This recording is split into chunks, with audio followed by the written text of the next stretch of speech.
Yeah. Cool. Right, hello and welcome back to another Let's Talk today. I'm joined by Becky, who's going to talk to us about herself and university. Hi Becky. Hello. You got it? Yes. Excited? Excited, cosy, loving the gym vibes. Thank you very much. Yeah, I know. So Becky, we've known each other for a few years since the arena. What have you been doing since the arena times? So since we worked at Rayton Meadows way back when, I went off to drama school to do 3 years of acting, got a degree. Yeah, did acting for TV, film and theatre, and did a bit of stage combat as well, which is what I really got into. And now I graduated last year, so I'm just trying to make my way through life and get through it and just live every day as it comes, take every day as it comes, really. So what sort of stuff have you done then when you said film and TV and theatre? So when the drama school that I went to was called Alra, and it was more focused on recorded art, so TV, film, voice acting, radio, but obviously it focused on theatre as well. So we did a lot of filming for TV, so we took lots of scripts from like Holby City and like used them as assessments. So since I've graduated, since doing that, I've done bits for theatre. So you've just come to see me in Macbeth, bit of Shakespeare, which was fun. I've done a short film that was about bullying and about mental health and raising awareness. And I've done another mental health campaign, which was for a voiceover for Young Minds, the charity. I saw you actually on the page, I saw that post come up and I never actually knew that, but I saw you did some of the voiceovers. Did you? Yeah, that was really cool. Nice little job. That was my first time doing that. Yeah, and just trying to make my way through and just take as many opportunities as I can, just chilling. So what got you into acting and theatre in the first place? God, I don't even know. My dad is quite creative. He like loves to sing. He was like in a choir, in like a Christian choir, and he loves to draw and things like that. So he probably brought out my creativity when I was younger. But honestly, how it started when I was young, it sounds really weird, but it probably started with me like pretending that I hurt myself when I never did. I know that sounds so weird, but like if like someone did that to me, I'd go, ow, exactly. So over-dramatic. Like being over-dramatic, and then I'd go, ha, I fooled you. And then I think my dad caught on and went, fuck, she's good.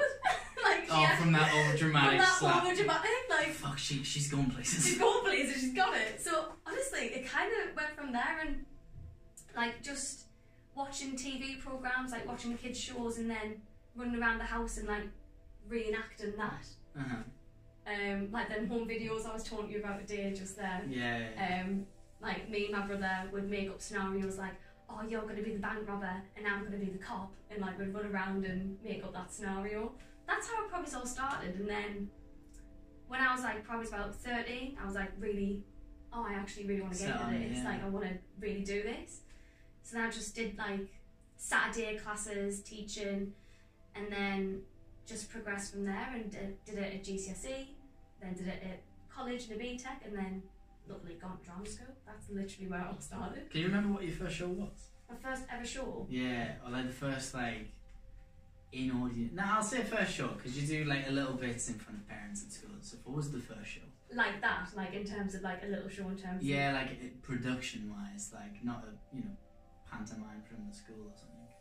But then I suppose your pantomimes are still shows, aren't they? Yeah, I tell you what, my very, very first show that comes to mind was when I was like 7. And again, this is all recorded on that. You have to give me these videos. I'm going to give you them videos so you can see how much of a drama queen I was. We were doing like the Christmas show. Yeah. Like your Jesus and your Mary. Okay, that Christmas. I thought you were going to talk about the 3 blind mice. No. So this is like your classic Jesus and your Mary Christmas show. And I was 5 and I was a little brat when I was young, still am a bit. And I didn't get cast as Mary, so I was like fuming, being the little diva that I was. But instead I was cast as an angel. How wrong they got it. They? So I was cast as an angel, And I remember, because I was so annoyed I was cast as an angel, I stood at the back like, and I like started crying on stage, and my mum had to come and like carry me. Oh no. So that's like my earliest memory of a show, and it was that. So yeah. That is proper diva. I Since mean, I was like 5. You know, I didn't get cast as Igor in the school's, you know, Rocky Monster show. I didn't stand on the stage and cry. I was such a brat. Actually, no, I do tell you. I did, it was actually one of the Christmas Carol things. Yeah. I didn't want to be there and I hated it. And I had a towel on my head to pretend. Classic. Well, yeah, one of the tea towels. I hated it so much. I was purposely singing the wrong notes, the wrong song. And I just halfway through start turning on the VHS tapes I've converted. Turn the towel the wrong way. Oh, So no. it's just in front of my face. I can't remember, I think it might be my nan or it might be my mother who had it, or one of the teachers who came up and was like, rip it up. I just used to sit there and Oh god, honestly. It does something to you, man. So from what the whole bratness of not getting the part? Performing, it just brought something out of me when I was little. It's just because I was passionate about it, do you know what I mean? I was just really passionate about it, and it turned me into a little brat. It was just a way for your brat to Yeah. get a voice. Yeah, but funny enough, when I was little, this is the irony of it all. When I was really, really young, I had a speech impediment, Okay.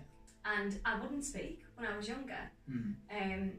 So I've got an older brother who's 3 years older than me, and my mum and dad would notice that they'd ask me a question and I wouldn't answer, and I'd let my brother speak for me.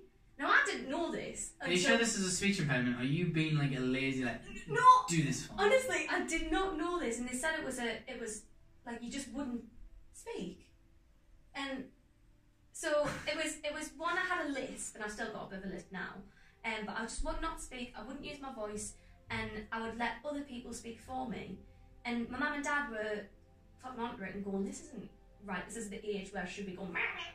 Yeah. So they took me to see someone, and I had like speech therapy, and it's like the irony, because now I'm a gobshite and I don't shut up.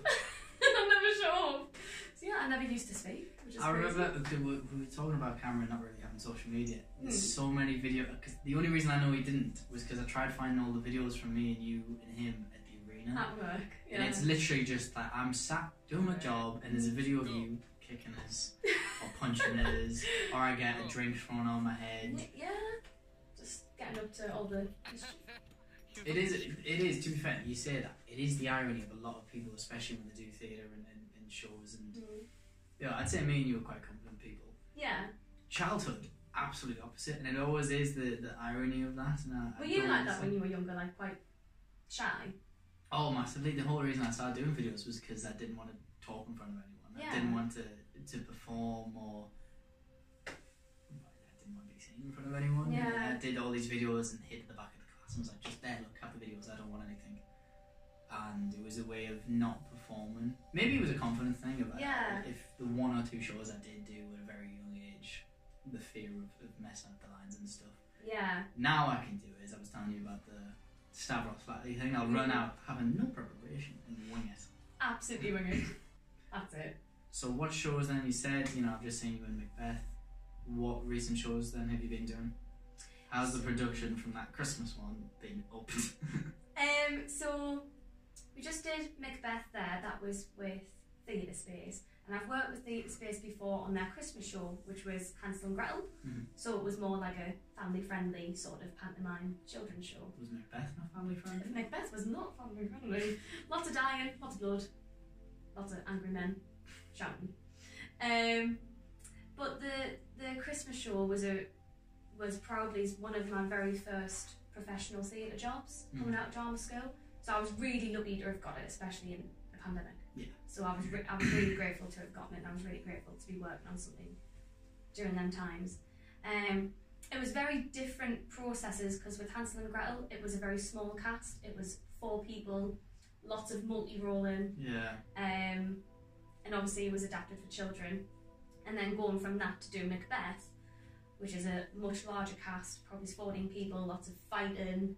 It was very different, but that's what I love. I love that in acting, no job is the same. Yeah. Everything is different. You meet different people, and you just go from one extreme to the other. That's one of the reasons why I absolutely love it.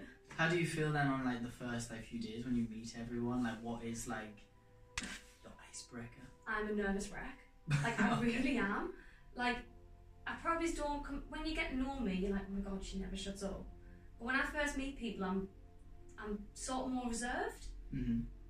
You're probably thinking, no, you're not.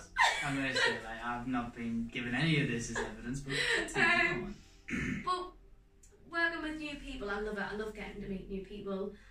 I have a thing, like, as my icebreaker, I always go, what have you had for tea? I just have a weird thing. What have you had for tea? Yeah, I love knowing what people have eaten recently. Is that just because you like eating yourself? Well, I love food, obviously, yeah. But I think you can tell a lot about a person from what they've eaten recently, or what they have for tea, or what their go-to meal is. That's sort of my icebreaker.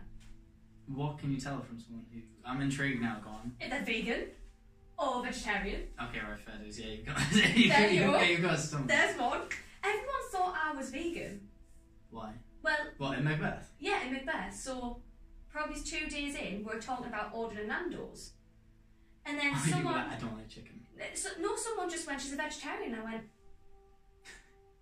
am I? The audacity. I was like, do I give off vegetarian vibes? What does that mean? And they were just like, hey, I really thought you were a vegetarian. I was like, where have you got that from? I love chicken. Have you said any... I can just imagine you. I love chicken. I love Nando's, obviously not. Did you then devour like a massive like half chicken breast in front of them? I had the biggest Nando's burger with mash and chips. The creamy mash and Nando's. Yeah. Because I love potatoes. So mash and chips as well.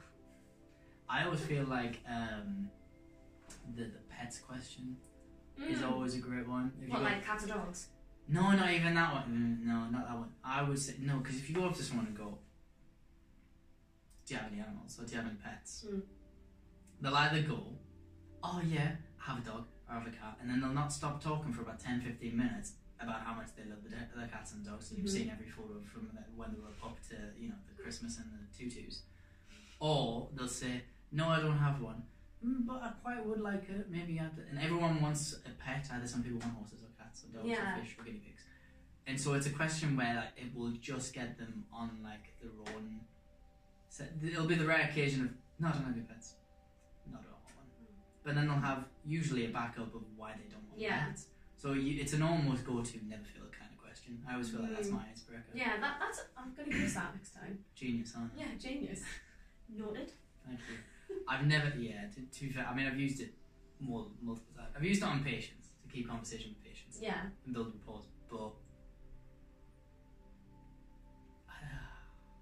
I haven't used it in like a while in a proper icebreaker type sense, mainly because me as a person, I feel like I don't really need an icebreaker, other than like feeding off, other than feeding off, you know, introverted people. I feel like as an extrovert, I just take them under my wing. I'm like, you are now mine. You are mine forever. I will take you around. Do you feel like you're like that with more shy people? Well, when I did Macbeth there was 2 people who were like 17, 18 who were on placement from the college, like a theatre college doing theatre, and it was their first show, and I was actually one of the person's mentors, so I literally like had to take them under my wing because it was their first show and they hadn't like been in a professional rehearsal room before, so they were a bit nervous. But I'll never not get nervous. Like, I've been doing it for years, but I'll always get nervous because I care about it so much. It just means that you're passionate. So I couldn't imagine how they were feeling having their first job, but it was nice to feel like I could be there for them and take them on, literally like have them on my wing and guide them through it, and I hope they enjoyed it. Friends forever. That's sweet. Do you have like matching like little bracelets? Like from the roses from the grass? No, but we did bond over Love Island because they were all into it as well. Seriously? I bet they weren't even into it and you were just like, look at this, look at Brad. We have a group chat just for Love Island. I'm not even joking. Oh, Me, please. Sam and Sam, we have a group chat for Love Island. Oh, please. We do. Sam as well? Yeah, both Sams, both the witches. I'm no joke. I know how I said Sam, expecting you to know which Sam was. I can't, there's no way. I know. You only got into it yourself, and that's I know. And I can't believe that I love it so much, but I do. Would you ever go on a reality TV show? Serious answer, no. Because of the taboo, awkward, embarrassment of it all. Yeah, well... It's not acting. Well, it's not acting. It depends on what show you go on. Me personally, I could never go on a reality show because I can't get into acting that way. Mm-hmm. You'd just be pigeonholed as you were that person on that reality show who did X, Y, Z. Yeah. Which isn't good. Yeah, so serious answer, no. But drunk Becky, who has some spontaneity, maybe. But the serious answer is no, I wouldn't. What reality shows would you like to go on? If I was to go on a reality show, it would be... You know what? It would be something like Come Dine With Me. Really? Yeah, like it really would. I can't cook. Well, no, I love that. No, it was like, I love Come Dine With Me. Can't cook. No, like, I love Four in a Bed as well. Like, if I had a B&B, I'd be on Four in a Bed. But Come Dine With Me, like dinner date, something like Idol Celebrity, SES. We're not celebrity. Oh, SES. SES. I would do SES in a heartbeat. I would love to do it for the challenges because yeah. I want to find like someone who does the challenges with less intensity because I feel like that guy, Anthony, whatever his name is, yeah. would kill me. I sort of want someone to do that to me, like break me and then build me back up again. I beg your pardon. This is a family-friendly show. In a deep spiritual way. Deep.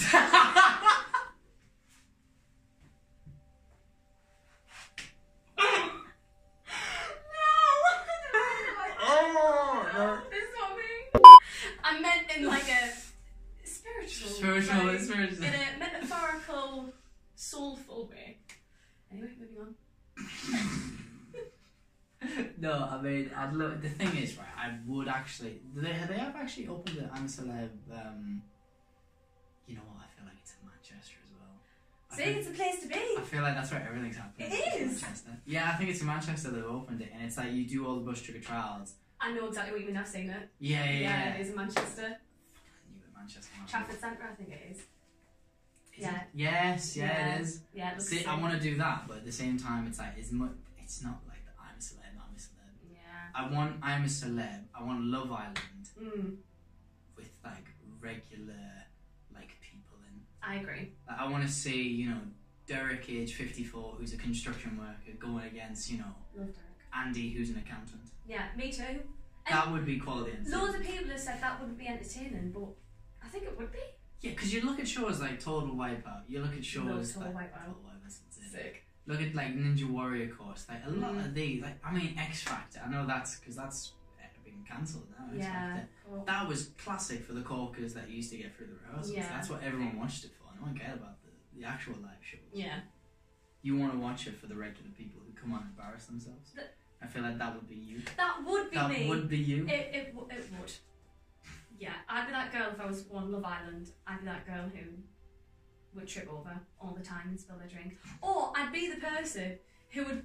None of the girls are in the pool.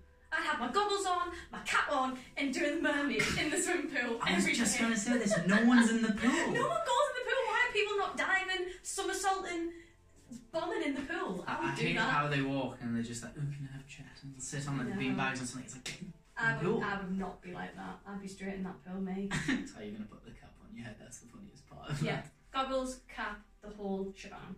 You need your mermaid's tail as well. And my mermaid's tail. Because I can swim like a mermaid really well. You should actually apply that. Seriously, I need to find you a link wherever these mermaid teaching schools are. I think you should do that. Other than the fact that you need to breathe. It would look cool on my CV for acting. I mean, I'm not sure what shows you're going to get. It's a qualified skill. mermaid. It's some sort of skill, I suppose. Next Pirates of the Caribbean movie. There you go. In stage combat, swim like a mermaid. Boom. All you need. Would you have to do a musical? Because you say you're not musically talented, which I think's crap. I'm not musically talented. I can't sing, Jay. Because you can. I'm not a singer. My speciality is film, TV, theatre. Musicals aren't for me. I like to dance, but for musicals you've got to be a triple threat. And anyone who's a triple threat, like, hats off to them, because it's hard bloody work. There you go. Okay, thank you very much. Thank you.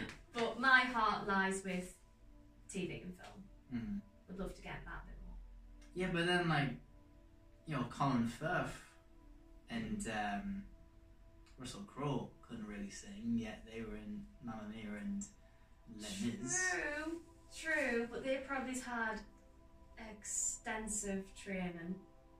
Yeah, but you wouldn't be thrown into a musical film and being like, no, you're not getting any training on vocals. I think, you know what? I think maybe one day I wouldn't say no to it. Maybe what I need to do is get myself more confident with it. Maybe take some private singing lessons, get myself into it a bit more, feel more confident, and then maybe one day. But maybe. But for now, it's off the table. It's off the table for now. So what makes you then really want to go to, like, movies and theatres and stuff? So for me, watching a good, solid TV drama, it's just, with musicals, right? Everything's heightened, isn't it? That was very musical the way you said that.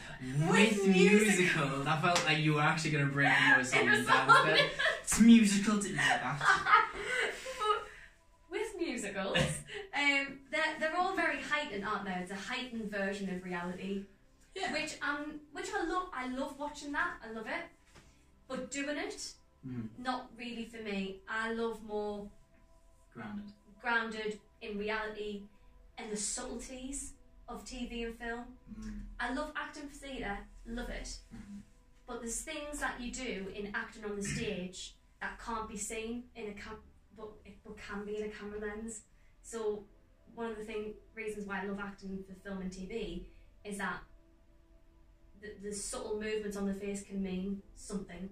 Yeah. Whereas that wouldn't be translated on a stage. Yeah. So it's very subtle, very small, very real, very true. That's the reason why I think TV and film is more for me. The subtleties of the acting, that it's embedded in truth. Because there's nothing worse, I think, than watching something and going, oh, they're just saying lines and acting. Yeah. I love watching something and getting lost in it and going, oh, I didn't even realise they were acting.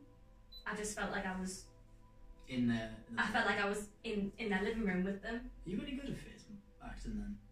At like face acting? Yeah, at like facial expressions? Yeah. I don't know. Do you have the subtle, like, you know how The Rock always does? The Rock's like smolder. I don't know. I mean, when I was at drama school and when I was in third year, which is like your industry year, we filmed show reels, which is like mini films to have on your CV, to have on your like actors spotlight, which is what it's called.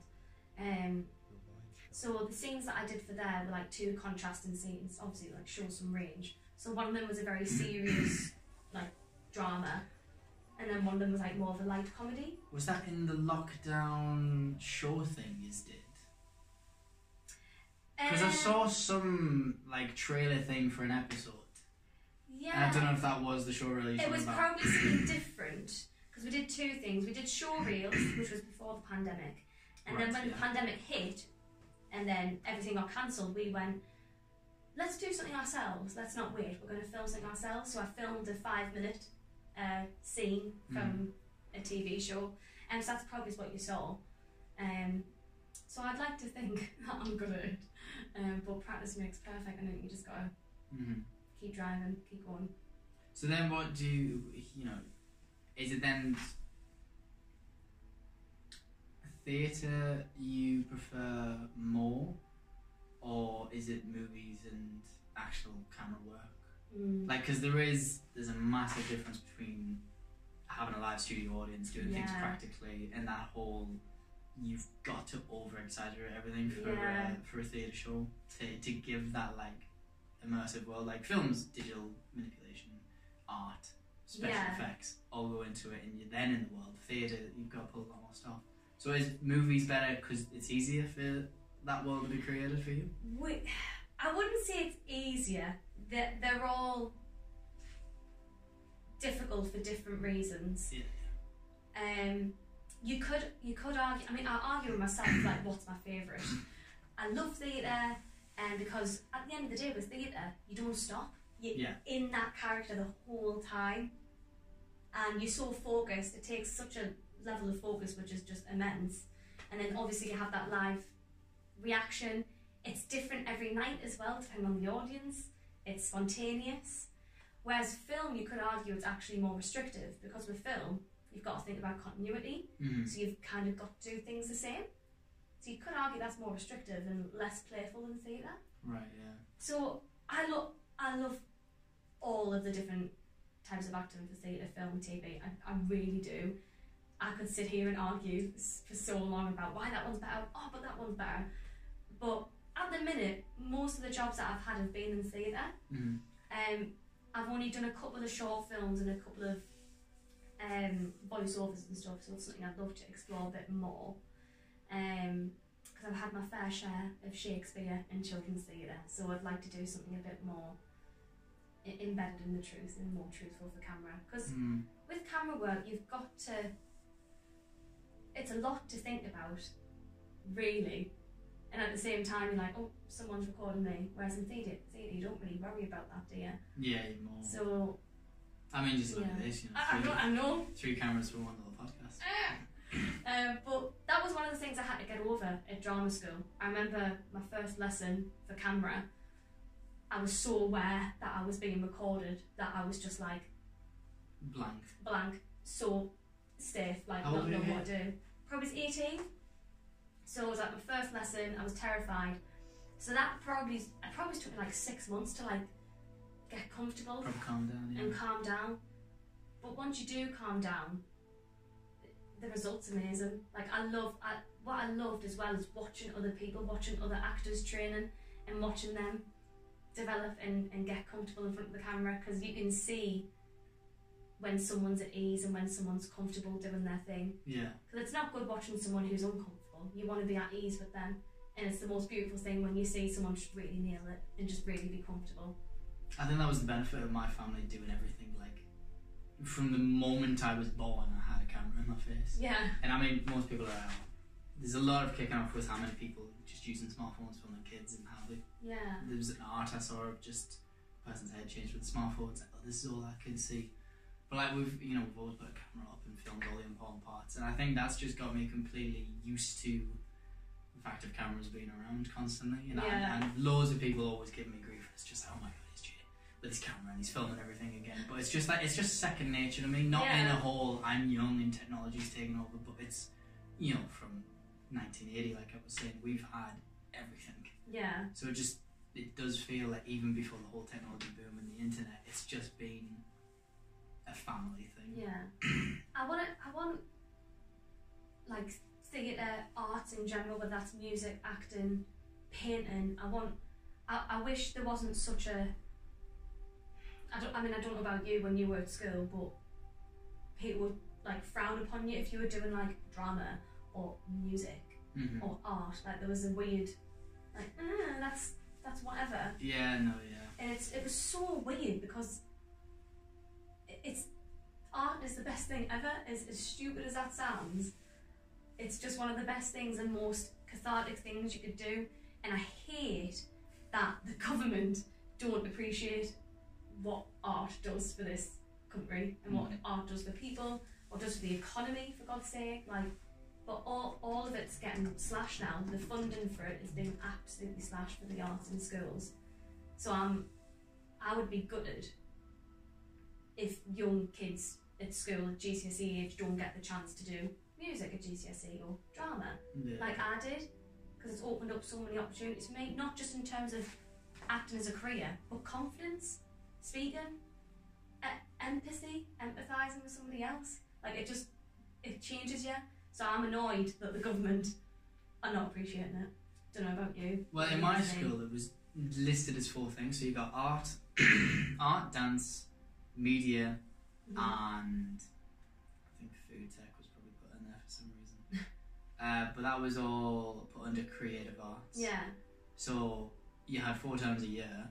Each of them terms you'd do a different subject. So you only had 3 months of a year to learn some dance, learn some music, learn some art, dance, music, art and media. There you go. Food tech must have been a different thing. But yeah, it was always crap. I mean, if you did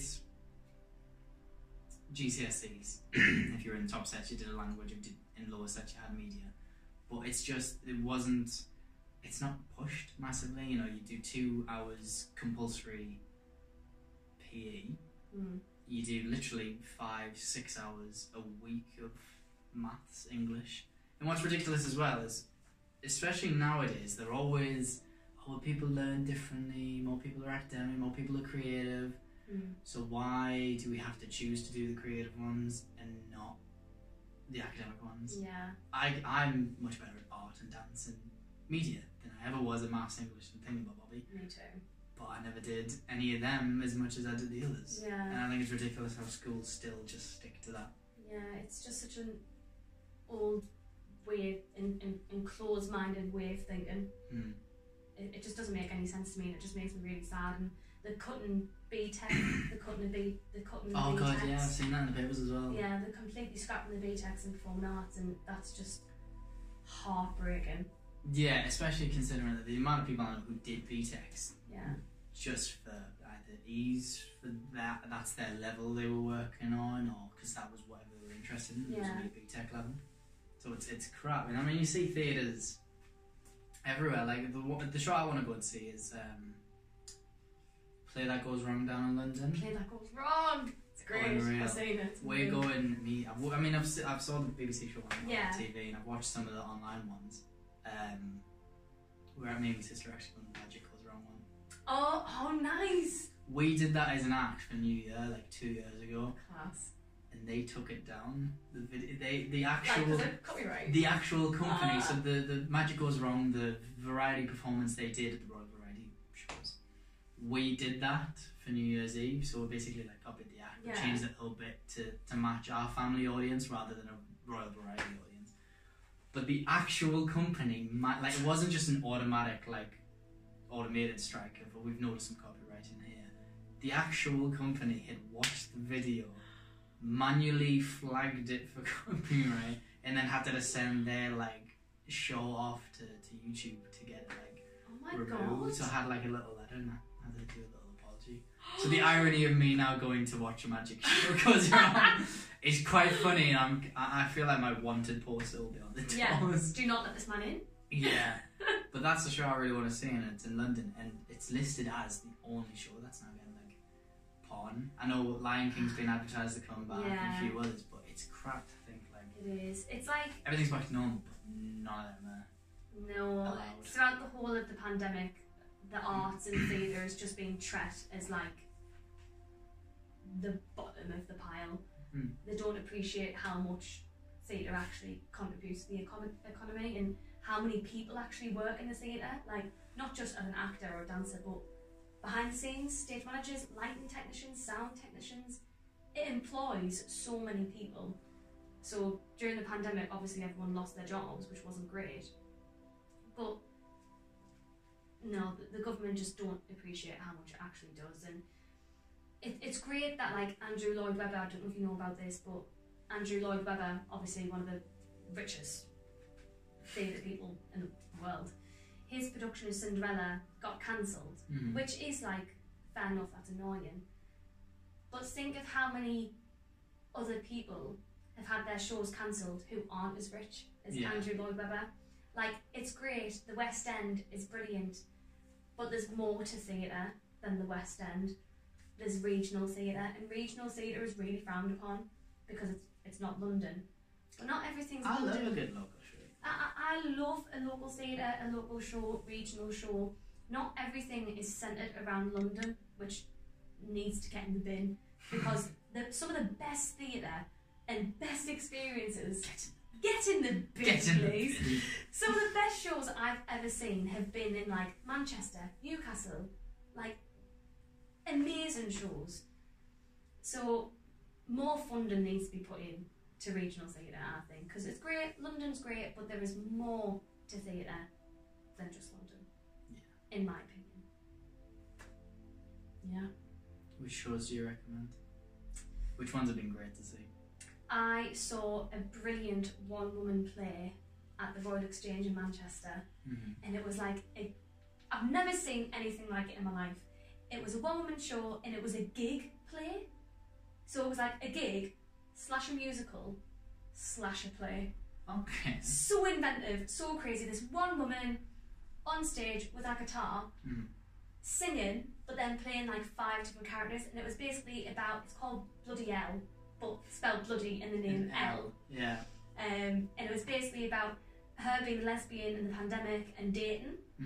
And it was just the funny. I cried with laughter. I cried actual tears because I was sad as well. It was just, and it was all just one woman on the stage, and it was just absolutely fantastic. It was my first play that I saw back after COVID. So I think I was emotional as well. Yeah, the whole love of it. Were you actually in like I still haven't been in the theatre. I thought the Macbeth one was going to be in a theatre. In a theatre, because when I booked the tickets and that, I was like, oh, you're in the upper circle. I was like, ooh. Upper circle! Upper circle! I don't mind about it. No. I'll have that right there. Oh, comfy seats, this will be great. And then the guy was like, bless you. There's the floor. There's the floor. Thank you. But it was really annoying as well. When I found out that it was that church, I was like, right, okay, it's going to be outside like it was for one of the last ones that did. That's okay. I went there last time. The sunset was right in my eye, because I sat in the same spot. I was like, sunset, it was right in my eye. I couldn't see, so I was like that for a good like half. I was like, God damn it. I was on the grass, I had nothing, I was cold, so I brought a hoodie for myself, I brought a mat to sit on, so I was like, yes, this is great. And I brought my sunglasses, the green ones. Of course. So I sit down, the guy goes, there's your seat. 2 people with deck chairs right in front. I was just that, everyone around me had deck chairs, and I'm at the back on a mat on the grass. So I'm literally now like every now and then looking at the old women next to us and like shuffling over, like trying to get like closer, and then going, okay, cool, I can say the wish. And then you'd move over there. I was like, okay, let me just lean this way. Oh bless. No, I'm just over. And then the best part was, I had the best vision when the guy lifted and tried taking a picture on his phone. So I was watching him through his phone going, this is it, there we go, I can see Becky and all of them. Oh, that's nice. Oh, bless you. So yeah, my head was like that for a good majority of my life. It was hilarious. So now I know I'm going to take deck chairs to, the next one. At least you know for next time. But I guarantee they'll have like blocks and shit, so they'll still be one up to me. No, but thank you for coming, Mike. No, it's alright. I mean, I'll happily support. I came to be our guest. Be our guest. That was a fantastic show. That was an awful show. That was a wonderful show. What was that for, actually? Was that just like your uni thing, or did you just want to? That Be Our Guest show that me and Cameron set up, it was like a variety show, and we did that to raise money for me to go to drama school. Right, yeah. Because I didn't have enough money, because I'm poor. Yeah, but that was the reason why we put that on. We raised quite a bit of money, actually. It was a good night. I mean, cringy, because obviously, because we were young and just digging about. But it was fun. No, but you're always so like supportive of like me and Cam and like anyone really that you come across. You're always like, yeah, they're doing this space and coming to see shows, so it's really nice. So thank you. It's alright. I just know, I know a lot of people who do. I mean, I've been in it myself. Media, photography. It's very niche, and you do it yourself, and all you've got is who's around you. Especially for people who, especially through COVID and pandemics, have all made fitness accounts, or they've made DIY accounts. They make accounts based on whatever they're doing product wise, and the way the algorithm works is the more engagement it gets, the more it gets on people's natural explore feed. So the more times I come and see your show, the better you get reception wise, the more I share, there's your headshot, share it, comment on a post or something. It just boosts it, so that I know subconsciously I've made a little bit more of an effort, so that hopefully, the next agent will come and see you, or the next show will come and pick you up and that. And I mean, I enjoy a variety of things myself. I love theatre anyway, so I'm more than happy. it's a show for me. I get to be entertained for 2 hours or so, and then I get to watch my friends. And like I haven't seen you in what, probably 2.5 years. So it's been nice to have a lovely catch up. Thank you for having me. You're very welcome. Because when was the last time we saw each other? I think the last time we saw each other was. It was probably that Christmas night. Was it probably that Christmas? Oh god, yeah, it must have been that Christmas It must have been that Christmas night. night at work. You know what was hilarious after that Christmas night actually? A few of the staff of course knew you, a few of the others of course had no knowledge of you, but had knew you from how often I talked about your work. Teresa, Michelle, all knew you. Carol, no phone call. Of course. She came up to us the day before and she was just like, who's that?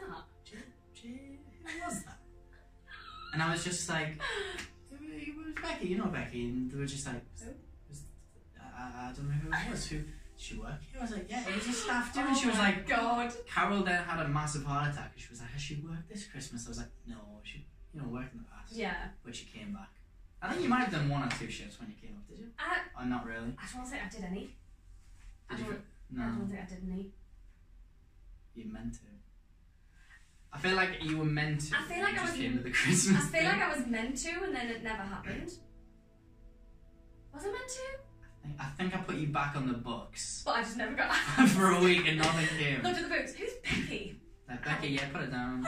Shifts, there's none. Christmas party though. Oh, Christmas party, I'm there. But yeah, I remember she was just like, oh, I'm sorry, I thought it was like your girlfriend or something. You'd snuck in. I was like, you could have just said to us if you were going to sneak her in. I was like, no, it was a staff member, Carol. And she was like, okay, yeah, that's cool. Because of course we got free pizzas and everything. We did get free pizzas. And they were just like, who's this random? Who's that? Who's this random? Who's cute? God, that's so funny. That was amazing. To be fair, that was amazing. That's when we all went ice skating. You were like sick. Like skating around and I was like falling on my arse all the time. Like I said, a man of many talents. Yeah, you are. No, to be fair, I was stuck on the ice rink for about 12 hours. Mm. I was the only one with first aid training as well, you know. Out of everyone at Rayton? Everyone at Rayton who was on shifts for them, like Christmas like weekend dudes, really busy. And you were the only one? Only one. Surely even like the security guard they got to sit in the first aid booth, like someone had a fall, so I rang for the security on my radio, picked this girl up, put her over the ice rink. Security then came and radioed, Jay, can you come here? So now in my boots I've got to walk over to the first aid box, and she was like, so I filled out the paperwork, but I can't do anything. I was like, what do you mean you can't do anything? She was like, I'm the first aid trainer. I was like, why are you on this station? So not only was I now for 12 hours on an ice rink, cleaning it every hour, picking people. I was okay at ice skating, but then I was like really good at ice skating by the end of the Christmas holidays. That's the only reason I loved it. I'd go back to the arena if I could dick around for 12 hours. Yeah, it was fun. For what it was worth, it was fun.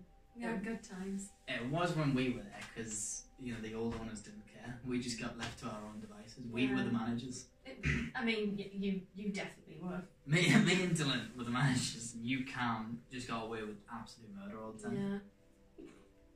That was fun. I still get Snapchat memories of like our time at Rayton. There's just one where I'm like flipping bottles into the bin and like smashing bottles in the bin, and you're just like.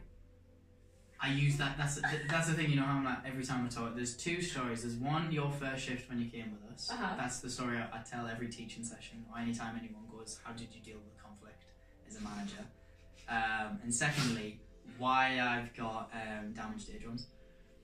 It's from that video of me and you flipping them behind, but I'm just like passing them one by one out of the bin, and you're just like smash, Hulk smash, boom.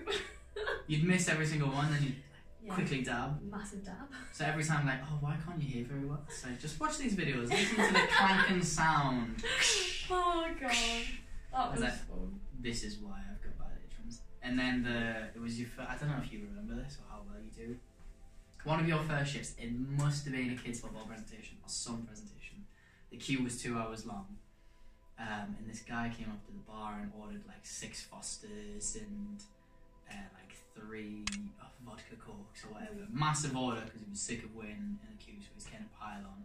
And he was being really awful and aggressive to you. And I remember letting you just stand out back and chilling. I think I brought some chips at this point.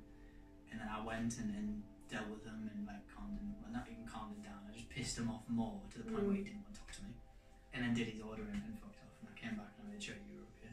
But I always remember that story of how I dealt with conflict. Because because it was like one of your first shifts. I just remember you standing there going, ah! Because you kept coming over like every like Tuesday, because of course it was bar one.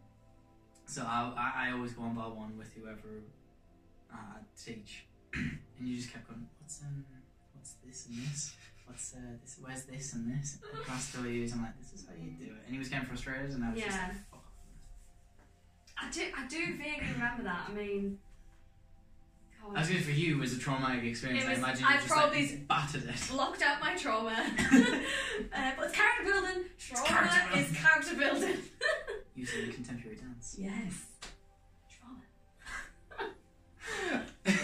Have you ever seen that video? It's a TikTok, and it's some kid, and he's just like, why is every like GCSE drama class the same as this? Who's saying that one? Me and Cameron send each other them memes all the time, and it's like GCSE drama 2015. It's like drugs.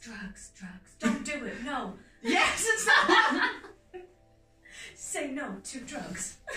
Say no. Just dramatic time in the head. That was really, and I mean this quite literally, that was me and Cameron in tech drama. I mean, that was really using your BIS. It was. Oh God, you dear. That was. Did you have any combat fighting in that one? In Be Our Guest? Yeah. No, when we did Be Our Guest, I hadn't done any combat fighting. I only got into combat fighting at drama school. Because when I was in first year, it was compulsory to do like your standard combat. Mm-hmm. And then from there, I was like... Standard combat? Standard. So that's like level 1 of combat. So that's like unarmed. Alright. Okay. Unarmed first, and then rapier and dagger. So it's like one sword's like that big and the other sword's like that big. So fighting with 2.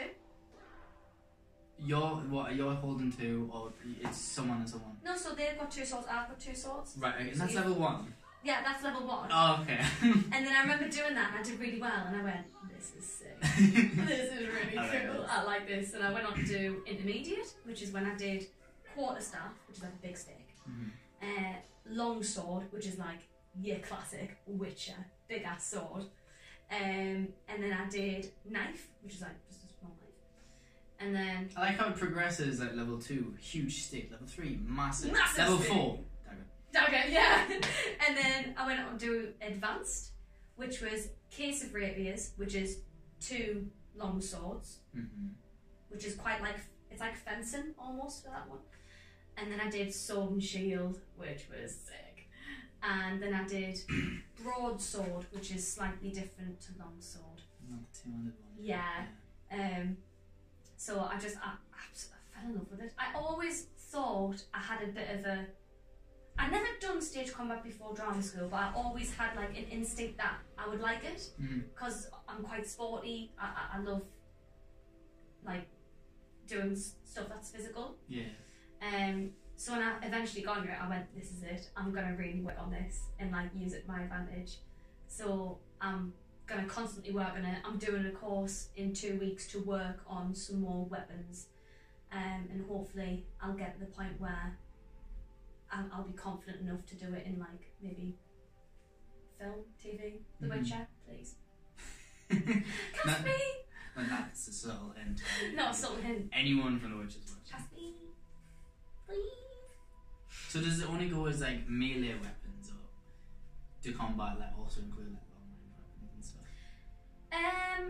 You know how like in Warhorse they're like riding on a horse and like shooting a gun at the same time? Would that count under it? Or? So with the company that I'm doing these exams with, they're all like weapons in terms of swords, knife. You can even do cloak and dagger, which is like you use a cloak. How cool is that? Cloak and dagger. Cloak and dagger, which is sick. It's very Peaky Blinders, that It is, isn't it? Yeah. So that's that sort of course. In terms of firearms, like guns and stuff, I'm looking into doing a course in that as well, because I think that'd be really beneficial. Because I haven't told you this, but I've done airsoft before. Nice. And it was sick. Again, I can only imagine you running around as one of those. I got so carried away. I really loved it. Again, I had like an inkling that I'd really like it because I've done paintballing, which is sort of similar. Yeah. But my roommate who I live with, he's like an airsoft pro, so we went together, and I really loved it. And I'm like, again, I could use this to my advantage in acting, because the more like special skills that you have, the better. Because the more specific it is. Like, how many 5'1", petite, blonde, brown-haired Mackham girls do you know who have specialised in sword and shield? Not many. One so far, do you know what I mean? So the more skills that I can get under my belt, surely the more beneficial it's going to be, hopefully, you think? There's a centre in Gateshead. It's an unlimited pinball place, so they just get like little rubber balls, so you can hoover it up at the end and fill it up. You go to that, that's an amazing part, literally cool. Just to go ham on people. Yeah, that sounds cool. I was there for my birthday, ran up one of the hills you run up it, and literally I had my mate at the top, so I was like, fuck, so I ran back down, mate at my bottom, and literally the pair of them were just like, this distance now, coming up, and like, God, that's how like close you can get. Yeah. So, it hurts, man. That would be cool for some little practice. Yeah, definitely. That sounds mint. Definitely cool. Yeah. That sounds really mint. I'm going to do axe throwing as well. There's an axe throwing centre in Horton. I was half expecting you to say Manchester. No. I mean, there is in Manchester, because everything's in Manchester. But there is definitely an axe throwing place in Horton that I discovered the other day, and I thought that would be really cool to get into as well. Because you can also fight with an axe and a shield, which would be sick to learn as well. That would so be very good for Witcher wise. Yeah, like Vikings or something like that. Because that's exactly what I'm into. I mean, you were saying you wanted to do a lot of paddleboarding and surfing, especially this weekend. How good at them is nice, like the combat stuff? I can imagine that's very beneficial. Could you like, utilise any of the water sports stuff? Definitely. Like, I mean, this probably sounds so crazy, but even like being like working in a bar, having like knowing how to make cocktails, that is beneficial, because some jobs require you to do that. And at the end of the day, say for example you've got a job and it's between two people, but the job requires you to surf. There's one person who does have surfing experience, but there's one person who doesn't. The probe is going to go with the person who has surfing experience. The both can do the job because they've both made it to the final two. But one has that. One has that little advantage of just knowing how to surf already. I saw a meme though, and it said, "At what point, method actors who go and do this, that, and the other for roles. At what point does then it not become acting anymore? And it's just you being you." You know what? I have a love-hate relationship with method acting. I think we're past the point of worshipping people who method act, worshipping people who literally risk their lives and risk their mental health and well-being for the sake of a role. I think we've got to move past that. I can appreciate it, but like I said, I've got a love-hate relationship with it. I can appreciate it, but we shouldn't have to risk our mental health and well-being for the sake of a role. But then you could just say, Matt Damon at the moment, he was in the news because he hates how he's put like 5 stone on for this role. Then you could say Chris Hemsworth and Superman, what's his surname? Henry Witcher. Henry Cavill. Henry Cavill? Jimmy Savile? It's a bit often. Different one. It's a different Savile. I've actually met Jimmy Savile, Have you? Yeah, so when I was doing the VHS conversions, right? Like, how everyone's like, I met one person famous. I was watching the VHS stuff. He was at one of the we had a caravan park for some 6 weeks. He was one of the people who like came for whatever event was happening at these caravan parks, and there's like a videotape of me as like a 3-4-year-old child, and it's just like my granddad's in, because the jumpsuits were all the range now, so my granddad's in like this Jimmy Savile looking jumpsuit, and there's the Jimmy Savile just over there. And there's me as a kid with Jimmy Savile. I was just like, fucking hell. Like, thank God you just took us back. Oh, God, that's a close call. And also, I know loads of people who's like, oh yes, I met Tom Hardy, I met Rowan Atkinson, I met Ryan Reynolds, and then it's like, I met a paedophile. Jimmy Savile. Has your guy been in a documentary? Oh Oh god. But no, yeah, them two. I mean, Thor and Superman both, pushed themselves beyond. Yeah. I mean, even Hugh Jackman when he did Wolverine. Yeah, like was so ill to it just to get that 8 seconds of a ripped ass body. Yeah, there's got to be a point where you stop. I get people are like, I'm gonna die for the art, but shouldn't have to die for the art. Like, it's acting. So I do totally appreciate it. And I would probably be the same if I got the role of a lifetime that required me to be whatever, whenever. I would obviously do everything I can to get into it, but there's got to be a point where you think, I shouldn't have to damage my mental health for this, or my well-being. I think we're past that point now. I think we've got to really look after people, look after their mental health, look after your mental well-being. That's surely more important, isn't it? I would think so. But I totally appreciate all these actors who do that, because it's amazing and it's incredible. But I just hope they're all okay. You just looking at Henry how great he's successfully doing. Yeah. Oh, you're okay. How are you really? And he sits there and the Graham Norton, he's like, yeah. I don't want these muscles. Yeah, but we've all, one of the debates we had at drama school. God, this was a massive debate. It really annoyed me, I want your opinion on this. Go. I remember having accent lessons on different accents. Right. And I remember someone specifically saying, I refuse to take on a role or work if I'm not going to be working in my own accent. And I thought, hang on a sec. Hang on. Call the phone. Don't you want to be an actor? And it's and she put up a debate and she was like, I'm going to put that out there. I refuse to work unless I'm only in my own accent. I want to stay true to me.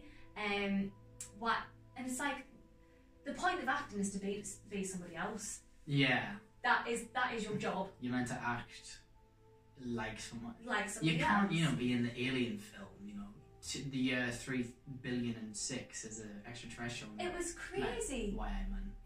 Literally. And I thought I joined in the debate and I thought, because people want my opinion with having such a strong accent you never really hear on telly. Do we have a strong accent? We do, apparently. We do. So we put up this debate and people asked, what do you think? And I'm not ashamed of my accent. It's who I am. I'm a working class gal. This is what I sound like. I'm proud of it.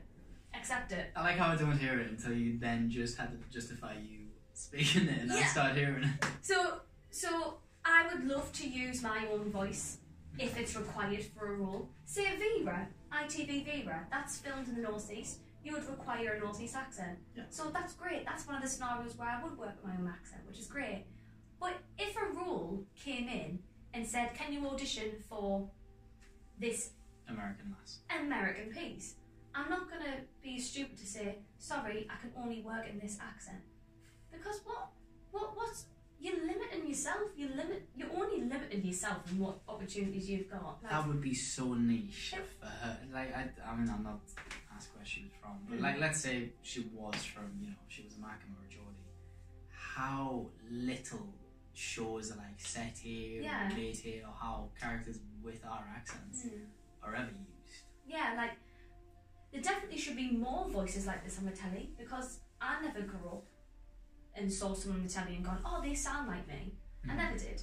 So I think there's definitely room for more voices like us. I'm not saying I'm never using this voice, because I love my accent. I've accepted it. It took me a while to get used to it and go, you know what, I don't sound like any of these posh people at drama school. But that's it. So once I accepted it, I went, yeah, actually, there should be more voices like this on the telly. But at the same time, I'm not going to sit here and argue and go, I'm never going to work in a different accent, because that is ridiculous. If the role requires it, then absolutely, because at the end of the day, we're actors acting as other people, and we bring that character to us and we embed it in the truth that we know and translate it into somebody else, and that's all a part of the job. And that's why it's so exciting, getting to be somebody else, getting to do something different that's not you, but you find the truth in them and bring it to yourself and translate it. And I just think it's amazing. It's a mind fuck, but it's great. But that's the joy of it. So I just thought it was a really interesting debate to hear that. But that was my take on it. Well, I mean, you know, it's each to her own for her. If she really wants to like seclude herself like that, then.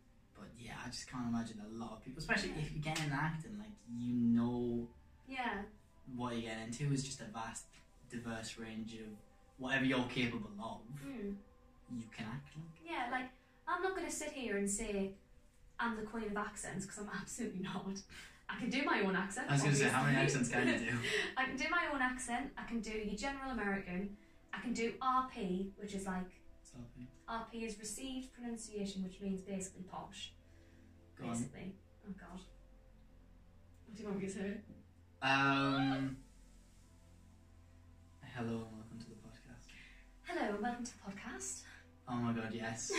What a radio voice as well. It's quite a mature...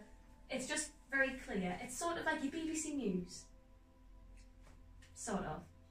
So I've used that accent in a show before at drama school. I don't know if you're familiar with the play/film Great Expectations by Charles Dickens. I've heard of it, yes. So I played Estella in that, and she was a very spoilt brat, but a very posh spoilt brat. So I had to use an RP accent for that. So why would I ever say, no, this character's going to have to be Mackham when the role doesn't require that. The role clearly states she's this and this in RP. So it was really fun though to do that. It was fun to do something completely different from me. That's the joy of it. Yeah, I was going to say, like, the best thing about acting is that you can even take yourself, you know, you get that realism of the world, but you take yourself away from you and just can be someone completely... And it's so great. You can be someone who's posh, someone who's rich. You can be whoever you bloody want. And it's brilliant. And I love it. That's what I love. Be whoever you want. Do whatever you want. See, when you were saying to me, like, just a little bit earlier this episode, of how, you know, how great it is that I support you, it's because, like, as much as I'm, you know, thrilled with, you know, my drama work or my film and media and photography, you have that same, like, killer passion when it comes to drama and act. Yeah. And, like, I ask you one little question, you were immediately like, oh my God, what do we do? What do we talk about? And immediately you just did that, right, debate, let me tell you. And you're just so, it's great because you are just so excited about it all. And just, like, if you're not excited by it, then what are you doing? Like, you've got to have the passion. And I think, I mean, with what you do, with what I do, with anything that's creative, it's such a tough industry to be in. You've got to have the passion, you've got to have the drive, the focus, you've got to have all of that. And it's so competitive and it's so difficult that if you're not enjoying it, why are you doing it? You've got to love it because it's so difficult. Yeah. So even when it gets difficult, at least you still love it and you can push past it. And this is getting deep now. One of the things that was difficult, like with drama school for me, was I'm very critical of myself. That's in all aspects of life, not just acting, but in general life. I'm just a very critical person because I'm a perfectionist. Yeah. I like to plan, I like to do things right. One of the hard things at drama school was knowing that you can't get something right all the time.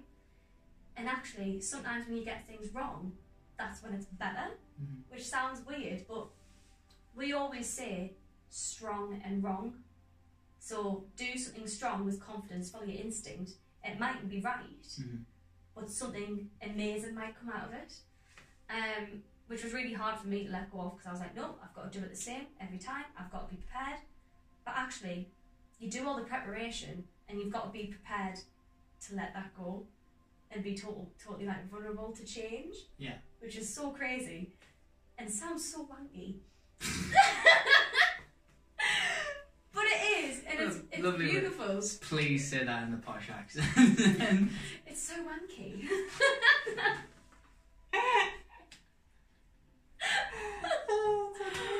Oh God. Oh, I'm sorry, that was really such a sweet moment. Yeah. Alright, Diva. Devil Wears Prada, right? I love the Devil Wears Prada. You know what, right, it is. It's like one of them, like, guilty, like, like pleasures. Like for me to like admit that I like Devil's Wears Prada. It's a brilliant film. I don't blame you. It's one of them films I watch when it's like raining outside and you go, I don't want to watch something new because I don't want to focus too hard. And you go, I'll watch that. Devil's Prada. Love it. Absolutely love it. What were we saying? Something about being wankers. No, all I remember is wankers. What was I saying? I can't remember. Oh, just about like letting go and being like totally vulnerable. Because I know it sounds so stupid and so like, oh, you're such an actor, but it is a case of like you do all the hard work and do all the preparation, but when you get on stage, you've got to let all that go. Because anything can happen and you've got to be open to whatever the other person gives you, which is amazing because it's different every time and that's the beauty of it. Yeah, I suppose you can learn as well, like people have different acting styles and that, so like if, you know, me and you were going to play with each other, I learned something from you, which I've never tried that, you probably learned something from me. And it's brilliant, like you learn off other people. That's the thing, there's no set way of doing it. It's whatever works for you and you kind of get bits and bobs from other people and go, oh, I think that works, and you put it all together into your little toolkit of what works for you. And it's like so individual to the people because I'm not an academic. I'm not great at sitting down and like analysing. I'm very much I get up in the space and I see what happens. Yeah. So that's my way of working, whereas other people are very much like, I'm going to study. But that's just not me. It just I don't have the vocal power to do that. I can't focus that long. Does not work for me.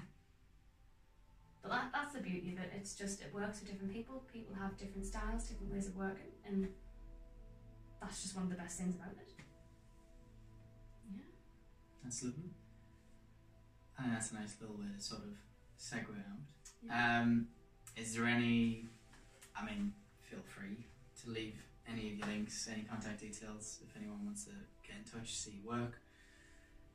Any links from anywhere, or wherever you find your, what is it, your headshot in your... Headshot, CV, on my Spotlight. Yeah, Spotlight. Spotlight. Spotlight. Where can you find Spotlight? Spotlight? It's a specific pin, which I don't know. How bad is that? How, I don't know my pin. But go on my Twitter. It'll be somewhere. It'll be somewhere on my Twitter. God, I don't know it. I actually not know your own pin. I don't know my own pin. It's just Spotlight and then a couple of numbers. But if you just search Becky Lindsay, then you'll find it. Unbelievable. Remind me again how you don't have an agent. There we go. That's it. Don't know my own pin. Oh dear. So thank you very much, Becky, for joining. Thank you. Check out all of our links. The ping, when we find it, will be in the link in the description. Stay tuned for the next episode. Thank you. Thank you. How was that then? Oh my god, that was fun. Nice, isn't it? Yeah. Bit like, whoa. You forget the camera's there for a little bit. You do actually, for a while. You're just like, oh. But this is the point, right? Because tonight I'm going to go to bed and try to sleep. And what I'll do is I'll go, why the fuck didn't I ask that? Why didn't I say that? That is what will happen, because it always does. No, I know. I did that myself. There was one awful one. There was an episode I did. Huge girl in America. She's ridiculously popular. At that point, I was like, my god, this is like the biggest guest I've ever managed to get on the show. Like the social circle she has for opportunities for stuff I want to do is incredible. I got her on. But it was really hard to schedule, not only because of the time frame difference, but just how busy and popular she was. She does rollerblading classes. She does a lot for women's movement. She has a regular series on Women Crush Wednesday, where she's this woman is a gymnast at this woman's the parkour expert, this woman basically support women athletes and stuff, getting them in the limelight. So it's really hard to get her in. Filmed the first episode.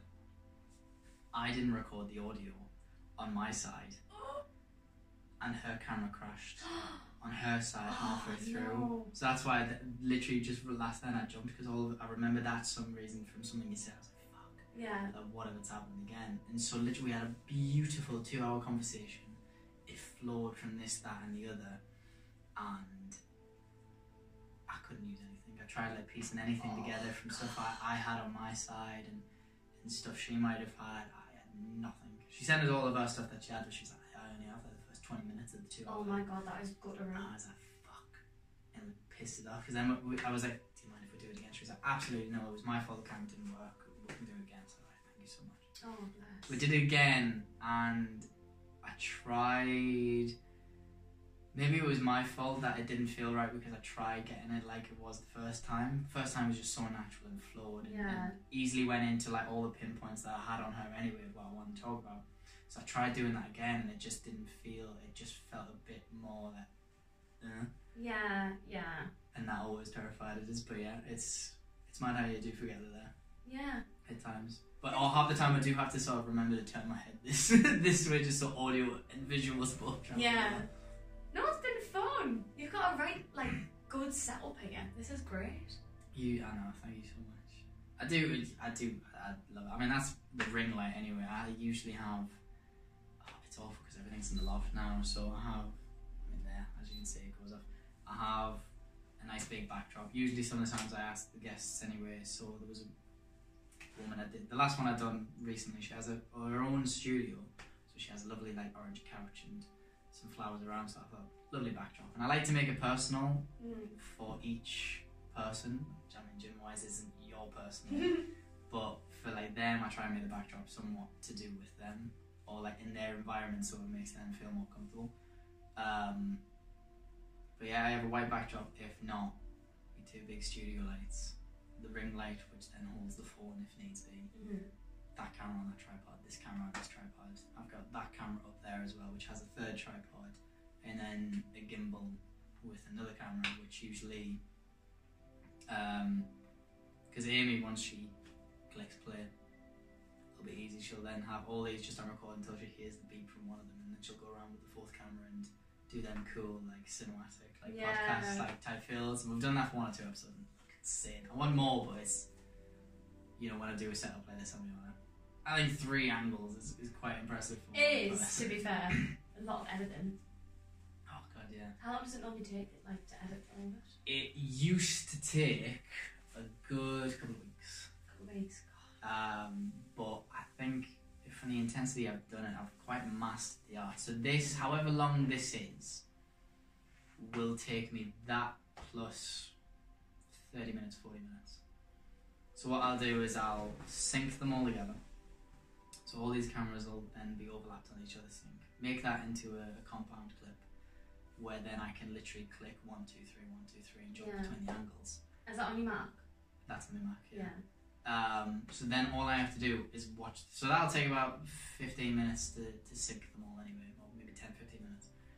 Then all I had to do was watch through the entire thing, click 1, 2, 3, 1, 2, 3, 1, 2, 3. And anything you talk about that, sometimes I go, I might like a visual, I'll mark it, go onto my computer, download a video or a picture or get a link of something, save it to the memory stick as 1, 2, 3, then the markers each have 1, 2, 3, 4, however many markers, so that I get to the end of it, I've cut out any like you'll be seeing a lot of that. Shockingly, right? I don't think I actually will. I generally reckon your episode will probably just be 1, 2, 3, 1, 2, 3, 1, 2, 3. I have such a bad habit of going I always go before I speak. I always do. I do the coughing thing because I think it's like a. I don't know if it's. I don't know. I don't get nervous of cameras and speaking. I mean, we've known each other for years. I don't get nervous, but I don't know what it is about. I always feel like I need to clear my throat or something. So you'll always just hear us go.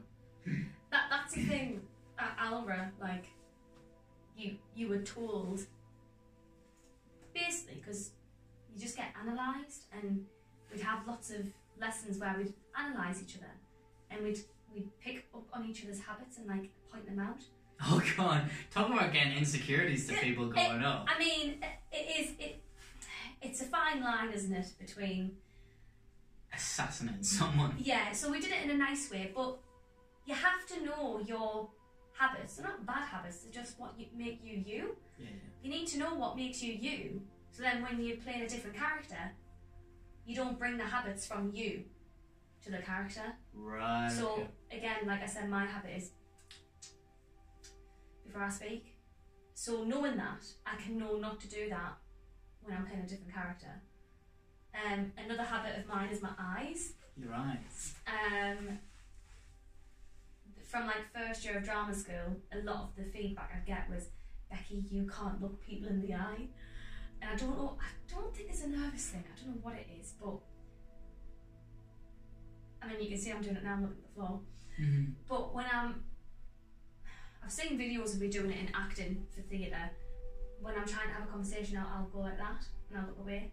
I do that too. Do you do that too? I look like slightly like left, and maybe like at the top of your ear, and I don't know why I do it. I don't know why I do it either. Now I'll just randomly.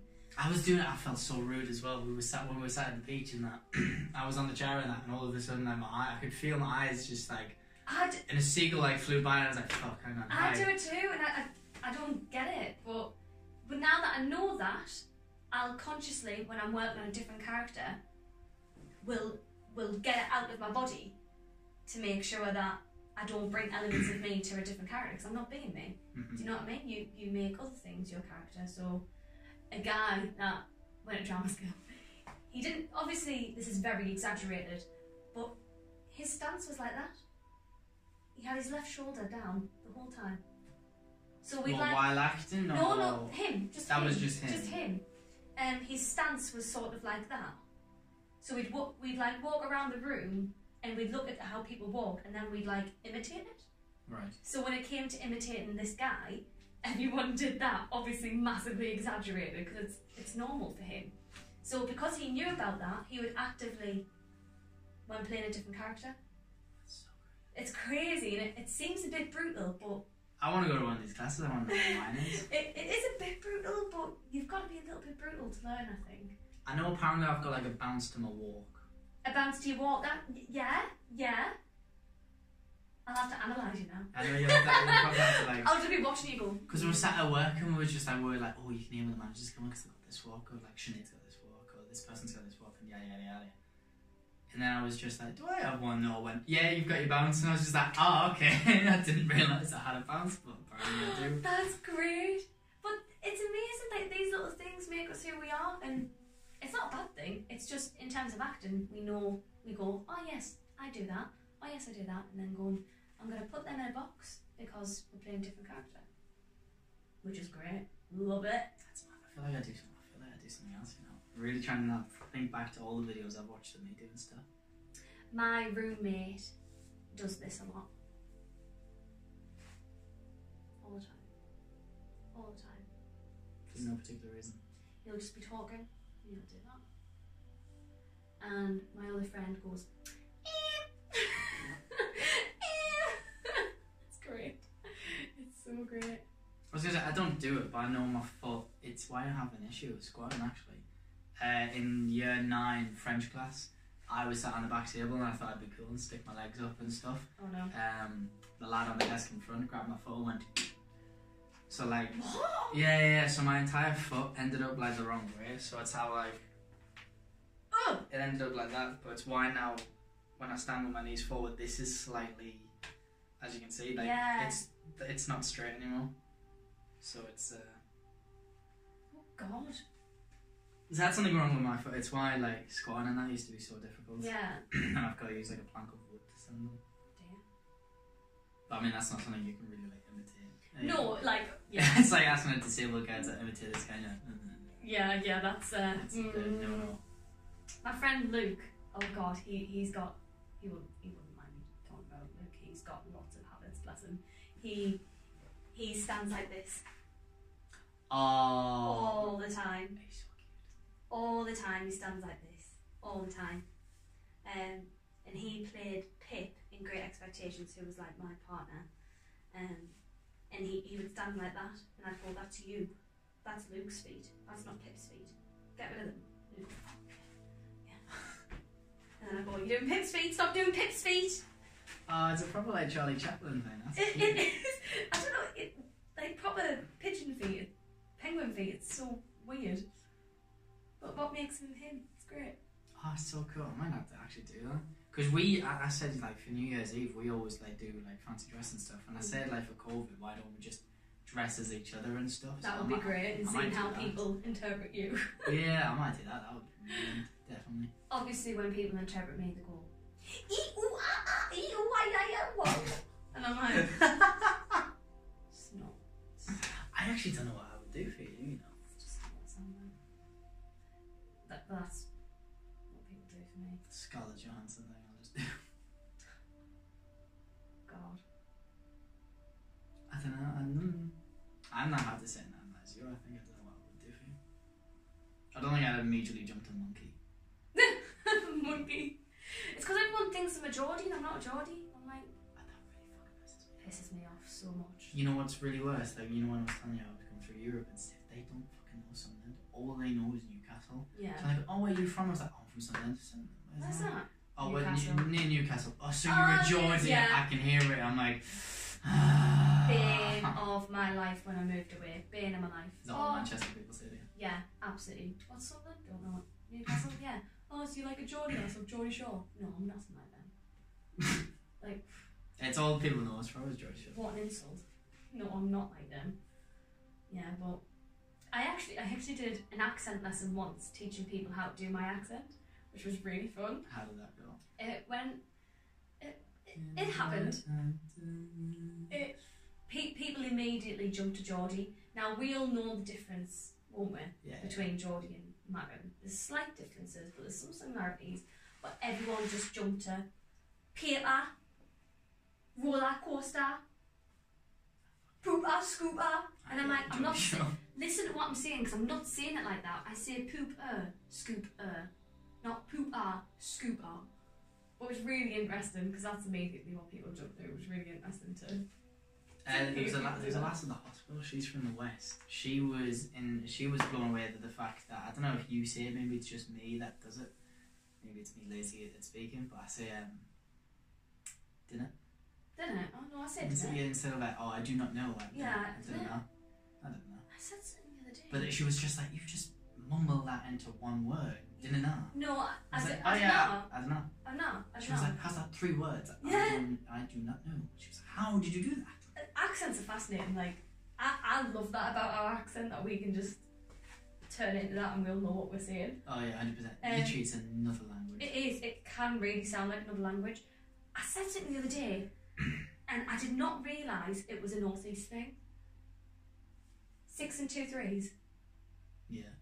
That North East thing? That is a North East thing only. No. I thought it was a British thing, but we were talking about like which Morrisons to go to in Manchester, and I went, oh, it's 6 and 2 3s, and he went, what? And I went 6 and 2 3.